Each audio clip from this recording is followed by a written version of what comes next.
Okay, so one interesting factor that we see in marriages and relationship is the role of parents, in-laws, and all of that. So before we even get into them becoming in-laws, you already said your mom liked him. Maybe she saw his picture. Yeah. Did she accept him immediately as well? Okay. And then for you,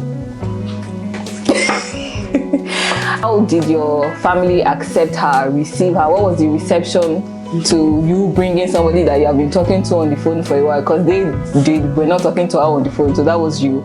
So what was the reception like? What was the feel like? Were they excited about it? Were they happy? Were they, no, she's not good enough for our son, or no, he's not good enough for our daughter? Which one? Okay, so who goes first? You. Okay. Okay, so the first question is acceptance, family acceptance. Yeah. 100%. My dad, my mom, they accepted her. I think the only time when it was about when we were about to get married, that was when they just, it's not even, I can't even say it's anything, but I can see in my dad's countenance that was like, you know that, okay, why the rush, or why, but that was, he did not say it. But of course, I've lived with him, I know my father. But then my dad loved her so much. And my mom's a day, she knows it. My mom they've never had any, and like the love is just there, like their own. And then they've never been a time that they try to, like I tell people, you've married for 10 years, I've never reported my wife to my parents, even not to anybody, and I've never reported her also to our parents. So, and neither have I reported her to any of my pastors. We've never taken our matter out of the both of us for 10 years. So far, it's been, for family and acceptance, it's 100%. Okay. And of course, I have to give credit to my good mother, which is my mother-in-law. She's not my mother-in-law, she's beautiful, and she's one of my love, you know. And sometimes when you have me say, if not for your mother, I'm not looking at the mother. You know, I just love her so much. She's indeed a good mother. Okay, that's good. Okay, I actually wanted to start with my mom, then to his father. Okay, for my mom, I know by his grace she's going to watch this. I would say thank you to my mom for actually listening to me at that age, saying I want to get married. I remember my mom actually saying, she said, if you can keep yourself, that was the word she used. If you can keep yourself, you finish school, and you're ready to get married, you're sure it's God, I would back you. And I really want to say thank you to her, because the truth is, when we got married, it's not that we wanted to rush. Even at the beginning of that year, we were not ready for marriage. It was not it wasn't just there at all. It wasn't. But at the time, God said we should. And today, after 10 years, I can see why God actually asked us to go into the journey, and it's been a fantastic one. Yes, my mom actually accepted my spouse as her son, you understand. And secondly, my father-in-law is late now. May his soul continue to rest in peace. You know, after the time we saw in April, so he decided to take me to his parents back at what's it called, Ekiti now, in Ikere, because they had moved from Lagos to Ekiti. And while, you know, it's the first season of our meeting, you understand? So in the car, I had the peace. Like, I was just so happy, like he was the one. I had that peace in me. Then when we got to Ekiti, meeting is that, I know his mom could watch this, so meeting is that at his mom. But meeting is that I just had, I don't know, I came back to Lagos and I told my mom, I said, if I don't even want to get married to my husband because of his father, ask her. I said, because of his father, I don't mind. And that was I think that was the first and last time we really had that connection, because after that, I think the few times we met, we were planning for wedding, introduction. Like, we didn't really have the close time, because I was with him for 3 days and we were talking. He's a very jovial person. my husband is not even jovial. I think my husband's elder brother has more of his father's spirit, like in talking. Yeah. My husband talks, but he doesn't talk. You understand? Like he talks, but he's not a talking type, kind of. But he talks, so we've been together for 10 years. I only talk now because of my profession and my calling. Okay, all right. So, well, with my husband's brother, he talks, and he talks like daddy. Aww. And daddy was very, very accommodating. Another thing I would say is concerning accommodating, I would say my husband is very accommodating, unlike me. I used to like my space. Basically, like I want to be alone as I can. I want to be alone at all times, you understand? Unlike my husband, he doesn't mind having people around him. So I don't know if I would say that was a ex for me when we first got married. I won't say that, but I think just getting married with, okay, I want to blend as I see it, as it comes. I think that was one thing that really helped me. Now I don't mind, because I remember when we came to France, I usually cook a lot for people. a lot.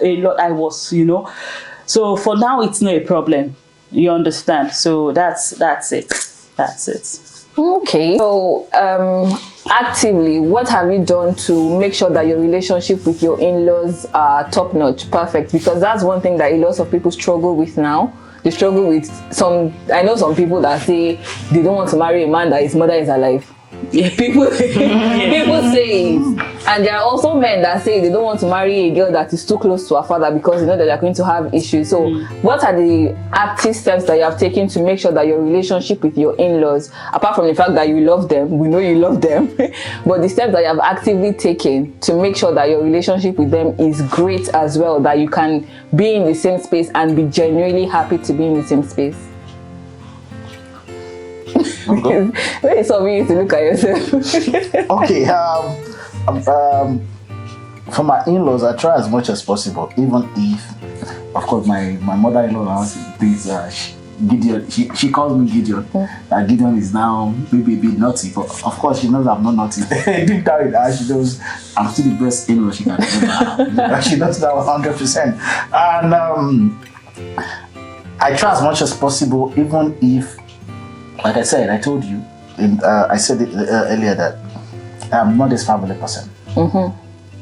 Sometimes 3 weeks I might not speak to my mom. I try as much as possible to now speak with my brother almost every day. And thank God for COVID. Yeah. COVID may help, and she knows it. So COVID made me to speak to my elder brother almost every day. We try, unless I'm very busy, we talk maybe twice in a week or once in a week. But before COVID, I just do my thing. So at the beginning, we try, but then, as we grow, we get busier and busier and busier and busier, and then but I try as much as possible that at least anytime I see mostly when I see her status, I just reply on the status, and I try as much as possible to call her at least once in a month to just wish her, and then we talk. Sometimes or maybe when she's speaking to with my wife, I just throw some adjust around her. Even when I know she's angry that she has not spoken to me for so long, I just try to adjust her, and then we laugh, and then but of course the love is still there, and then I just try. She knows that I am a bit occupied. Often, so. Yeah, and she comes often, and she knows I'm a bit occupied and all that. So, but thank God that I have her as a mother-in-law, and I will always say, if not for your mother. Okay. So you, Mrs. Ajayi, what have you actively done to maintain? Yeah. Okay, I would say communication. You know, we here in France and they're in Nigeria, so it's just communication.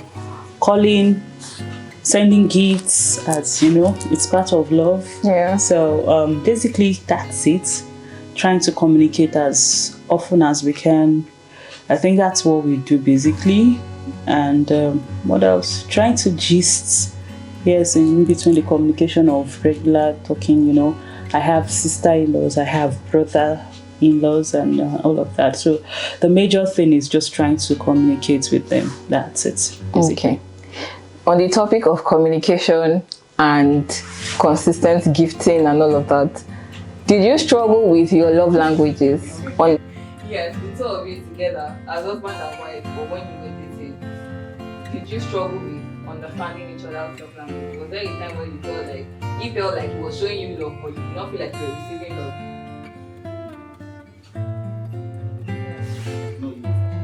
Okay. I would say love language when we were dating. I remember when we were dating, I refused accepting gifts. I don't know.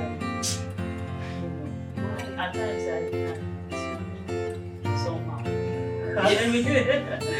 I was okay. I refused. I remember there was a particular time he was actually asking to get bags from, like I could get some bags from someone, because we usually send stuff at the time, like when we, send stuff like we don't sell, like bags. They had bags somewhere. I was like, take care of it. I'm not taking no. I said I don't want to you to use it against me tomorrow and say, you've been calling. No, it's after you taking my gift. You understand? So that I just used to be so, I don't know, because I was like, I'm not going to short speech. I don't know. So it was with time. Of course, when I started receiving, it's not as if I don't like to receive, you understand? I was just using that so that tomorrow you not say, okay, you've taken this one, why you that kind of thing. So, but when I started receiving that, you're receiving it well. And then Malaysia, coming all the way, if he asks me like, what do you want? I'll just be like, yeah, sure. Just bits. No, I'm not so materialistic. That's it. So I don't really have a problem when it comes to gifting. You gift me, my own is gift me. Whatever it is, no matter how small it is, gift me and let it come from your heart. I shouldn't be the one telling you to gift me, you understand? Wow. So yes. That side I was left unnoticed. No, it gives. It does. Because even before we started dating, he's been proposing, and I'm like, I just didn't want any issues after receiving, I was just so conscious. That's it. I was too conscious about myself and all of that. Yeah. So okay. Did you struggle with love language? Oh, you spoke about love language, yeah. No, not. Did I struggle with it? No, was there a time where you felt like she was giving you love, but you didn't feel like she was giving you love? Like, how somebody says, like, I'm showing you that I love you, but you are looking at it like, well, that's not how I understand love to be. Let me tell you, I'm a different kind of person. For me, I don't know how I would say our relationship is. I am a different kind of person. Our relationship, our relationship is quite different from the normal. Like, the only thing I could say is helping is communicating. Like, we trying to just be friends to ourselves, you understand? And there are times I'll be like, even if I say he's not romantic, he will tell me I'm more romantic than you. So we even struggle who is more romantic. That's a good competition to have. I don't mind. That one is that's that. Then for us, you see, I see him as a brother.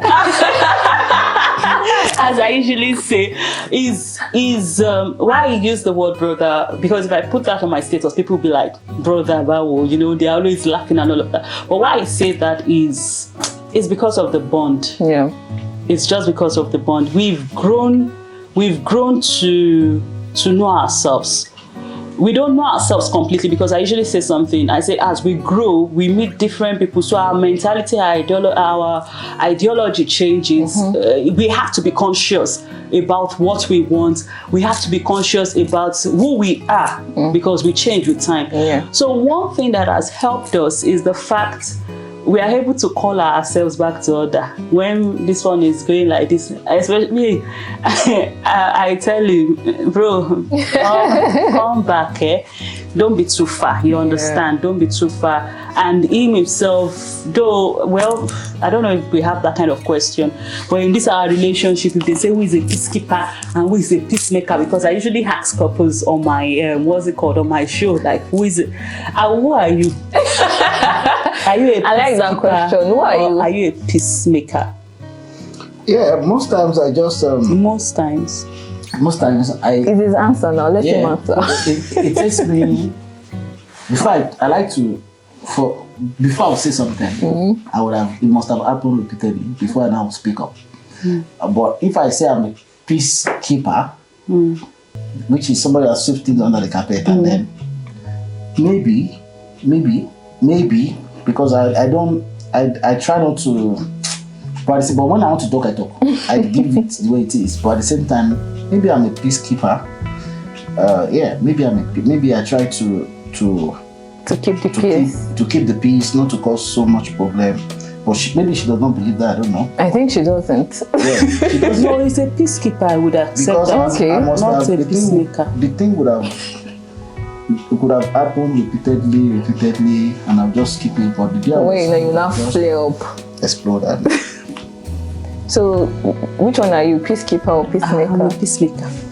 I would say that's it, because if I don't talk, I like to talk. chopping your mind and chopping your heart. No, She's never giving you no, nothing. that's why I was actually talking about commitment. You understand? Yeah. If I'm committed to you, I don't want to hide anything.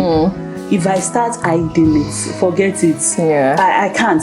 I tell him, I say, I just can't. Yeah. Because once I start hiding it, a lot of things start coming in.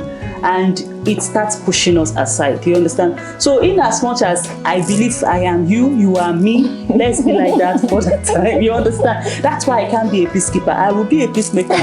We have issue. Let's talk about it. We are settling it. Let's sort so it there out. are times that, of course, the issue might be grave, and I'm like, I'm not going to settle this time around. It's me that when you are ready to settle, come and meet me. I'm not settling. I'm not the peacemaker. But before you know it, You still make it. if I want him, if I don't want to, I'll tell God. I say, tell your son to come and meet me. Yeah, I just remember what I said. I forgot the other time. I was talking about someone that fears God. Yes, that was one thing that also pushed me, like, why not? We could go ahead. He has the fear of God, and I was always praying about it. Like, I want someone that has the fear of God. At least if you have the fear of God, There are some things that you stay away from. you understand. Okay, so a little bit more fun. Okay. Let's talk, because I know engagement is always interesting. The engagement party, Okay, now I'm more interested. How was your engagement party? That day, the engagement. yes, should we be frank? Be frank, please. Because I love frank. remember my husband that day thinking of what's this journey I'm about to enter. I remember why for me personally, I didn't have I don't know, I had that peace. Yeah. I don't know why. And it's funny because we just decided to start all of a sudden. We actually started in 2012. We became closer in 11, but in 2012 we started, and it was funny, we were able to come along. So when we decided to get married, we just decided. Yeah. We were so sure. Well, that day, funniest thing, he even missed our introduction. My husband wasn't around for the introduction because he missed his flight that day. So he came a day after the introduction and all of that. Then for the engagement, I was just there. We were dancing. You know. Me, I have said it. I didn't cry on my wedding day. You didn't? I did. I always be like, why are all these people is cranking? What's happening? The only time I almost cried was when my mom came, you know, spraying us, and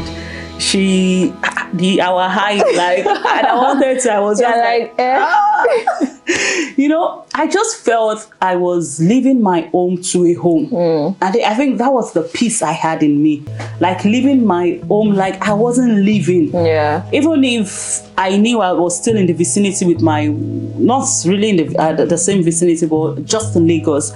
So I just didn't have the, I don't know, like I really don't know. Yeah. I was still asking someone recently, Because like, you are sure and you know that you are coming to your You brother's felt house. you know, I still ask, like, why do people really go those, that, like, why are they so emotional They are not on going their, to beat you now, and nobody's on their restricting you from going back for to your house me, to beat your there's parents. no, I don't know, but we all have, I'm very emotional. That's the thing.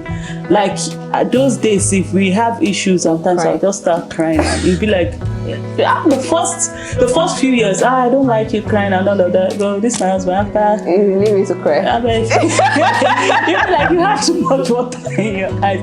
But I'm just so emotional. Like there are times I don't even need to. And I know, okay, I cry. You understand? Yeah. That's a way of me expressing myself. So that's But me. you hardly cry now, you're not in big care. I don't cry in your presence. She cries to God. I told him one day we had an issue. I said, I won't cry because of you. Because I told him, like, I won't cry because of you. So that's Wow. it. That's it. I think what question? Okay, so The engagement So the party. engagement. So I remember after that, I was about crying. I saw him like he was already distracted. We were dancing, but my husband was distracted, and I was wondering, Kilo Shiba boy, what's happening? You understand? So after after the event, I asked him, and he said he was just thinking of the journey he was about starting. You understand? Like, where will they go? But that's so nice that he talks about it. He's like, where am I carrying this beautiful lady to? Where will they go? Like, he was already thinking about it. I was like, I don't know. The piece was just there. That's it. Yeah, like he said, maybe because you're marrying your brother. Yeah, it's my elder brother. Okay, so why did you decide to be distracted at that point in the engagement party? Okay, number one, it wasn't as, of course, we both agree we'll be getting married. At least this time she didn't carry you to where you did not know. No. Even if I alter sham that year, alter sham. It didn't work again like that. It's not that year. That's why I go by that year. Yeah. And alter sham worked, but at the same time, one, I'm this person that I don't put my burden on people. When it comes to finance, I don't put my burden on people. Even when we got married, I did not, even to my parents. It was, I can say that I practically did everything I need to do myself, aside from, I just told my dad, okay, which is the normal custody that you drop, is the parent that drop this traditional stuff. So I did not put my burden, and I know that even going on the journey, I'm not going back to anybody to ask for anything, which I did not basically. But my dad later supported me when we were to travel again and all that. So I think that was one of the reasons. At the same time, I was looking at my, your finance, like, okay, what's happening? You spend money, what's happening? So it's just the journey, basically. The journey. I just think about it like, okay, Shegun, come on, Timali there now. That one. And then I know that, knowing that you have a responsibility over your neck, I just know like this is like the responsibility, and I tell people, accepting your responsibility is the first thing that makes you a man. A lot of guys outside there do not accept their responsibility. They'll tell me, we are not. Once you accept your responsibility, you should know that, okay, this is your responsibility. Even if she's working, even if she has money, even if her parents is rich, even if you are not, know that it is your responsibility. You just accept it. Yeah. Financially, emotionally, marital, spiritually, everything. So that was just what came to my mind, and for a moment I was out. But you came back. Yeah, I came back on the digital app. Well, you came back. Okay, so now the wedding. Okay. What is one thing that you